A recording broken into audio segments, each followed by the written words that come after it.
Goeienaand, good evening, fellow South Africans and citizens of the world. And a very, very significant thing happened today in the media. And I'm talking about the mainstream media in the UK. This is a huge breakthrough, guys, a huge breakthrough.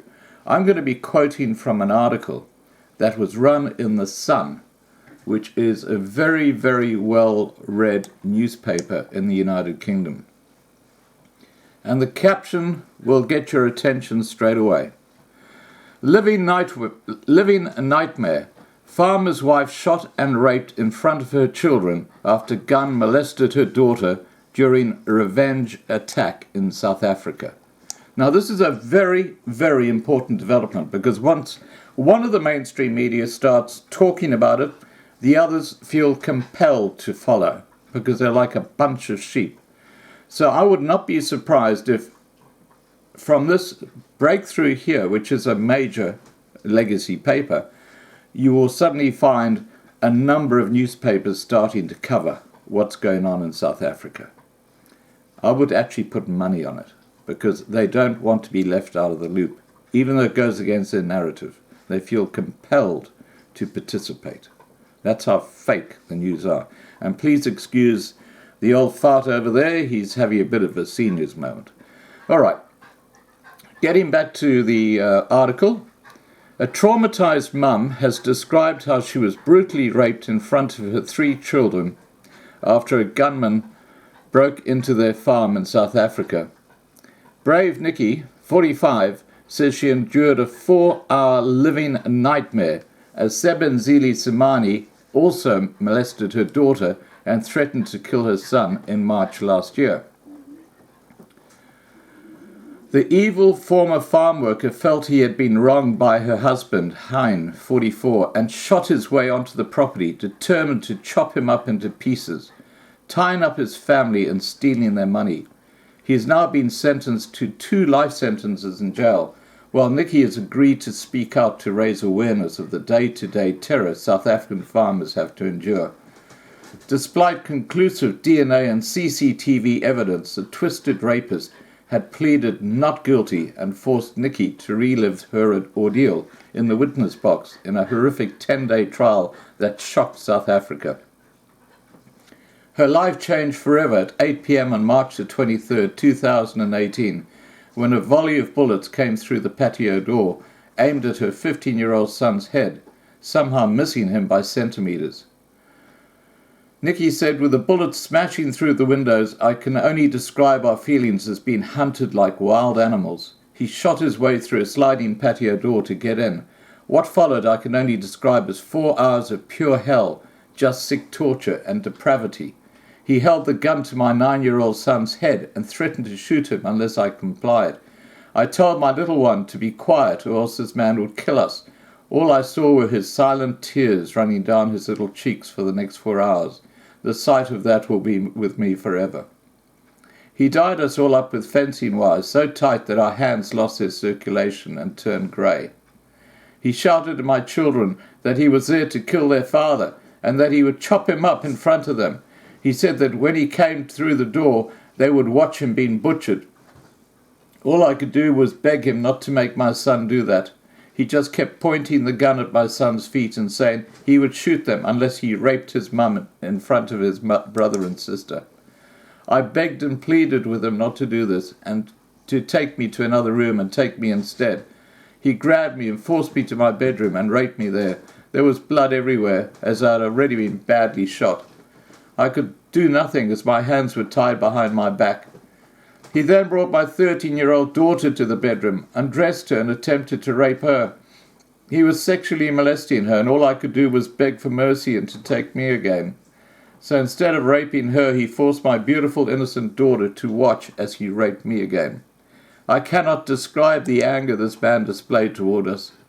And I knew as he raped me that if my children had any chance of survival, I had to get this man away from them in the farmhouse.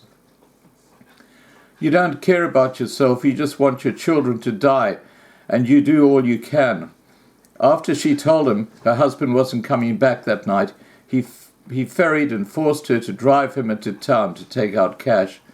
Nicky took out the maximum amount for the day, 4,000 Rand, or about $500, and then waited until the clock had ticked past midnight before forcing her to do it again. While they waited, he tried to rape her again, but she convinced him she would bleed to death if he did so. She would almost certainly die. This is so shocking. Nicky added, "The level of violence and cruelty we experience is not unique. It's becoming a daily occurrence and is escalating at an alarming rate in South Africa, but it is not being taken seriously." Now, that is the critical statement in the Sun article. Let me repeat it. Nicky added, "The level of violence and cruelty we experienced is not unique. It is becoming a daily occurrence and is escalating at an alarming rate in South Africa, but it is not being taken seriously." Wake up! I think the United Kingdom is starting to wake up as to what is going on in South Africa. And I'm sure this could be the tipping point where the voice of the people in the UK is going to start saying, "Hey guys, there's something going on over in South Africa." AfriForum is a non-governmental organisation that highlights the plight of Afrikaner and European farmers who say they are under daily attack. They revealed that so far this year 22 farmers have been murdered and 195 farms have been brutally attacked, and over recent years between 55 and 75 farmers are brutally killed each year. Many of the attacks involve horrific torture, including farmers being burned with hot irons, boiling water poured over their heads and body, and the use of power tools and gang rape before murder. It's just absolutely shocking. The South African government insists the chief motive is robbery, and that it is not a specific attack on whites or farmers, but they are vulnerable and easy targets due to their remoteness. Now, you can understand why this article in a major paper in the UK is so important. The president of South Africa has just been called out. He's just been called out. AfriForum spokesperson Ian Cameron said, "What leaves me baffled is that we have started making a difference between what are good murders or bad murders on farms in South Africa. When you do that, it indicates a society that has become sick from all the violence. In Nicky's case, she was lucky as her children to have survived the farm attack, but will have to live with a lasting trauma after a 4-hour ordeal and a psychological torture. Imagine the fear of knowing that your 3 children are constantly in danger and are made to watch as you are repeatedly raped after having been shot and bleeding heavily. The constant attacks on farms, and especially white farmers, and the level of violence used in these attacks has to be addressed urgently and taken seriously by the government," he said. Now, this is really good news for people in South Africa, because it's now getting out into the mainstream media in the UK, and I wouldn't be surprised if the US media start, or forced, their hands been forced now to start reporting on this. The article concludes by saying, Judge Olaf Ronason, passing sentence at the Eastern Cape High Court in Port Elizabeth, branded Simani, 32, as cruel and barbaric and a predator who targeted a woman and her children. He was given 2 life sentences plus 137 years after being found guilty of 17 offences, including 2 of rape, 4 of attempted murder, attempted rape, and compelling a child to watch a sex act. You know,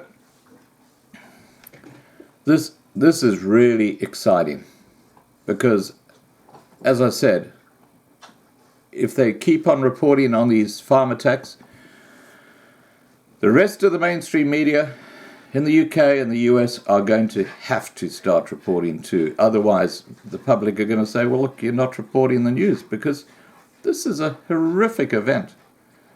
All right, guys, please remember to subscribe to be kept informed.